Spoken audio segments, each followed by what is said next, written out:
美国海军海豹突击队 SEAL 这个名字本身就代表着巅峰与传奇，他们是勇气、纪律和致命效率的代名词，他们是幽灵，是利刃，也是美国在最危急时刻派出的杀手锏。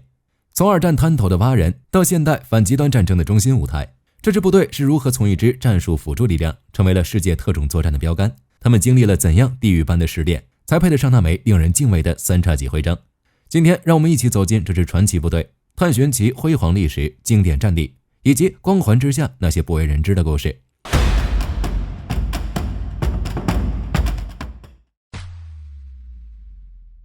海豹突击队的起点源自第二次世界大战，最残酷的战场两栖登陆的滩头。在那个登陆与反登陆决定战争走向的年代，盟军指挥官们面临一个致命的难题：如何在敌人重兵把守的海岸线上，为数以万计的登陆部队开辟一条安全的通路？正是在这种迫切需求中，一支特殊的水下作战单位——海军水下爆破大队，简称 UDT， 应运而生。不过人们还是更习惯称他们为蛙人。他们的任务就是在主力部队登陆前，悄无声息地潜入敌方控制区，对海滩进行侦察，用炸药清除水下障碍，为后续的登陆舰队标记出安全的航道。不过随着二战的硝烟散尽，冷战的铁幕缓缓落下，战争的形态也悄然改变。时任美国总统约翰·肯尼迪深刻认识到，未来的冲突需要一支更加灵活、更加全能的非传统作战力量。1962年1月1日，根据肯尼迪总统的直接命令，美国海军海豹突击队正式成立。最初的两支队伍，其骨干成员正是从战功赫赫的水下爆破大队中精挑细选而来。海豹突击队的职能也从最初为大规模军事行动提供战术辅助，正式演变为能够独立执行具有重大战略或政治影响的直接行动。从战术辅助到战略杀手锏的转变，不仅是海豹突击队自身的进化，更折射出现代战争形态的变革。而这支部队的精神也被浓缩在了他们那句著名的格言中：昨天才是轻松日子。这句话成了他们无休止训练和不断挑战极限的精神缩影。要理解海豹突击队为何会有如此高强度的训练要求，我们必须深入剖析他们所执行的5大核心任务。同时，这5项任务也共同构成了他们在全球冲突中的核心能力，使其远远超越了传统部队的范畴。而这第一项内容便是非常规战争。作为特种作战中最复杂也最考验战略智慧的任务，非常规战争并非简单的正面交锋，而是通过他人之手达成战略目的。海豹突击队经常被部署到敌对国家或敏感地区，他们的任务不是直接与敌人主力交战，而是去寻找、联络、训练并武装当地的抵抗力量或游击队。他们必须在数周甚至数月内迅速融入完全陌生的文化环境，赢得当地人的信任。他们既是军事教官，又是武器专家，既是战术规划者，又是外交沟通者。他们需要教会这些代理人如何进行伏击、破坏、情报收集和宣传战。比如在越南战争的早期，海豹队员们就曾深入湄公河三角洲，训练和领导南越的地方部队对抗越共游击队。这正是非常规战争的经典实践。这种作战方式能以极小的代价在敌后开辟第二战场，牵制敌人大量兵力，实现四两拨千斤的效果。第二项则是直接行动，这是海豹突击队最广为人知的任务类型。它是指在短时间内以极高的强度和精准度对特定的高价值目标进行突袭、抓捕、营救或摧毁。这类任务的目标通常是敌方指挥官、重要设施、武器库或是解救被劫持的人质。他所追求的就是在敌人反应过来之前结束战斗。第三项则是反极端行动。随着全球极端主义蔓延，反极端行动逐渐成为海豹突击队的首要任务。反极端行动是直接行动的一个高度专业化的分支，专注于应对和打击极端组织及其网络。与常规军事目标不同，极端分子其组织结构分散，行动难以预测，因此作战极度依赖精准的情报。海豹突击队需要在全球范围内进行长时间的监视、渗透和追踪，一旦锁定目标便会发起突袭。此外，第4项便是特殊侦察，这是海豹突击队最初也是最考验其隐蔽渗透能力的任务。当常规部队的技术侦察手段如卫星、无人机等无法获取关键情报时，海豹突击队会以极小的团队规模，通常只有2到4人，秘密渗透到敌后纵深地带，建立隐蔽的观察哨。他们的任务可能是监视敌军的动向，在港口秘密拍摄敌舰的部署，或者利用先进的激光设备为后续的空中打击进行目标指示。特殊侦察是一个极度考验耐心、伪装技巧和野外生存能力的工作，队员们可能需要潜伏数天甚至数周，任何失误都可能导致任务的失败。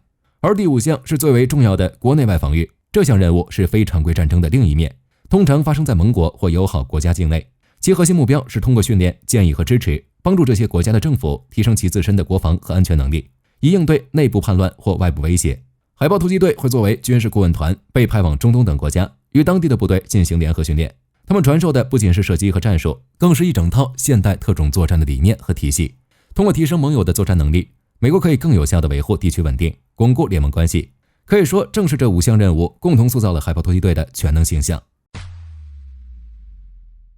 成为海豹突击队员的道路是世界上最严酷的军事选拔之一，每个申请者都必须面对地狱般的洗礼。而这场考验的基础项目就是体能甄别测试，这其中包括游泳、俯卧撑、仰卧起坐、引体向上和跑步。测试没有最低标准，但任何只满足最低标准的人都不可能通过。成功的候选者成绩通常远超其竞争性标准。500码游泳要在8分30秒内，2分钟俯卧撑和仰卧起坐需要达到100次，引体向上15次以上，1.5英里跑步时长要在9分钟内。这仅仅只是海豹的入场券，而真正的考验是在加州科罗纳多进行的基础水下爆破海豹突击队训练，这也是多数人的终点。这场训练旨在将学员的身体和精神推向极限，而第一阶段的巅峰便是所谓的地狱周。地狱周从周日午夜开始到周五下午结束，在这连续5个半昼夜里，总计超过130个小时，学员的总睡眠时间不足4小时，连续5天5夜几乎无眠，身体浸泡在冰冷的海水中，扛着沉重的原木在沙滩上奔跑，在泥浆中匍匐，划着橡皮艇冲向巨浪。身体超负荷和睡眠的极度缺乏，让大脑在清醒与幻觉间切换。除了身体上的煎熬外，精神上的折磨更为残酷。教官会用高压水枪喷射学员，制造各种突发状况，并持续用语言刺激他们放弃。沙滩上立着一顶黄铜钟，任何承受不住的人敲响3下即可退出。地狱周的本质不仅是体能筛选，而是一场心理战，旨在考验候选人最核心的意志力。据统计，只有不到 25% 的候选者能通过地狱周。那些敲响钟的人并非因为体力耗尽，而是因为精神崩溃。但通过地狱周只是开始，在半年的海豹突击队训练中，高达 80% 的学员会被淘汰，幸存者将进入为期3周的跳伞学校，学习空降技能。紧接着是为期19周的海豹资格训练，系统学习特种作战的战术与技巧。当一名学员最终完成所有训练，他将被授予3叉戟徽章，这枚由雄鹰、枪械和海猫组成的徽章，象征着海豹突击队在天空、陆地和海洋的3栖作战能力。从这一刻起，他才成为一名真正的海豹突击队员。但训练永无止境，新队员还需要接受长达18个月的高级培训，才能最终融入这台战争机器。这就是成为一名海豹队员必须走过的路。每一支传奇部队都有一种独特的精神气质。对于在伊拉克战争最激烈时期浴血奋战的海豹3队 C 排来说，他们的气质被一个黑暗而有力的符号所定义，那即是惩罚者的骷髅标志。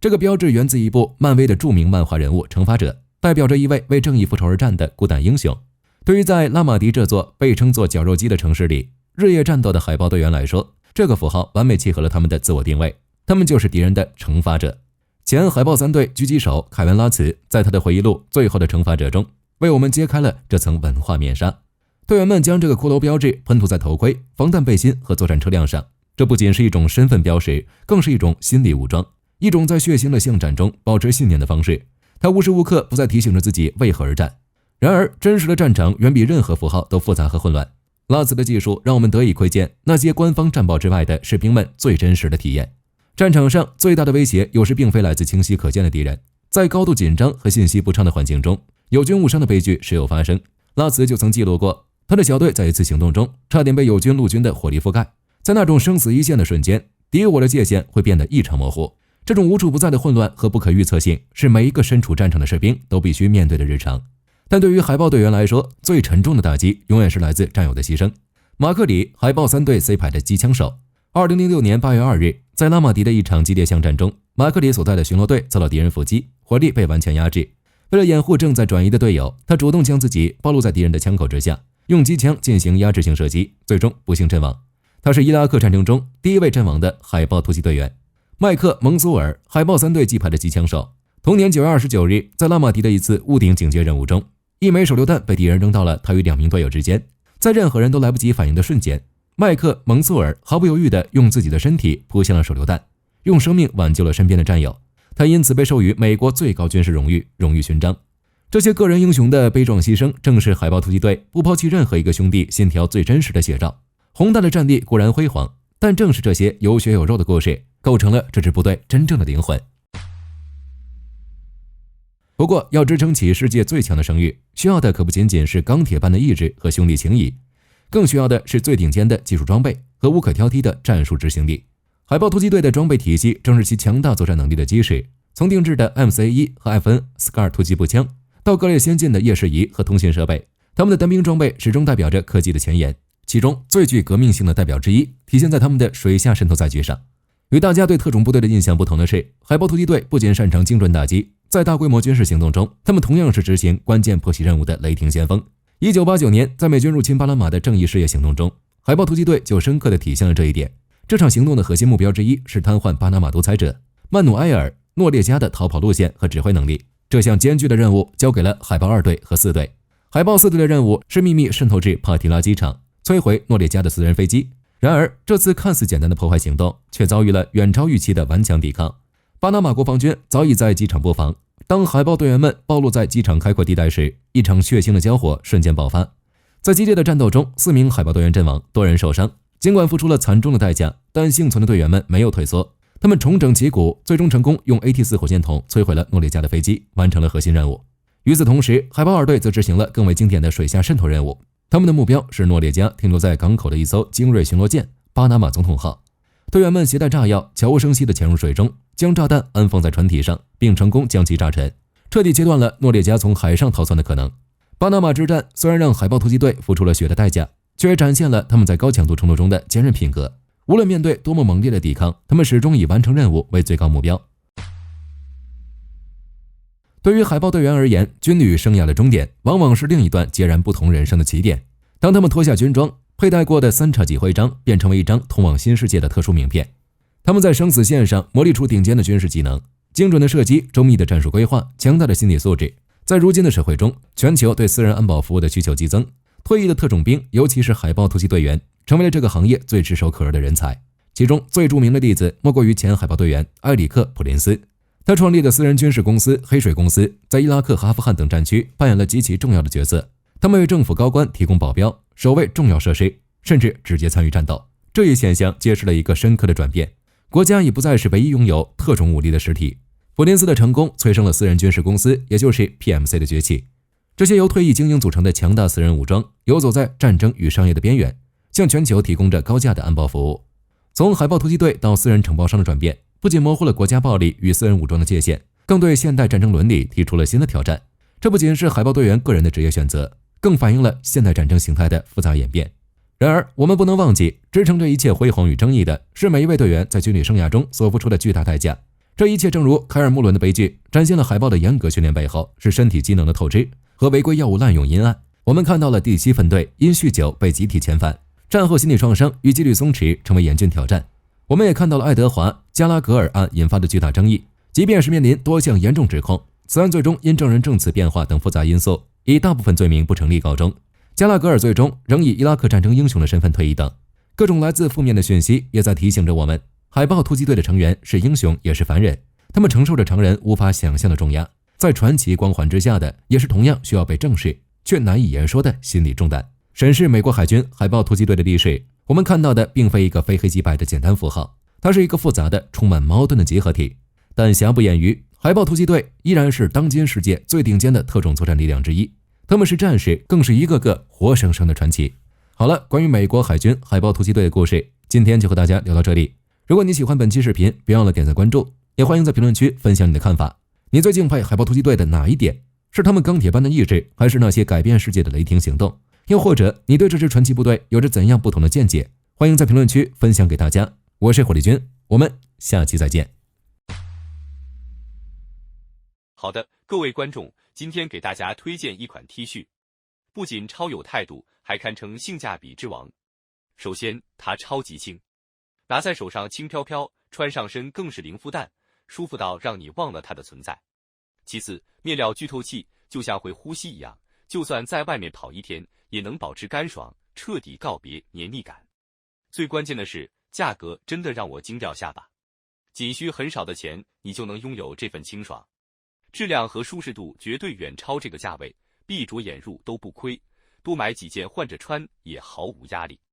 链接已经给你们上了，这种宝藏 T 恤手慢无，赶紧去抢。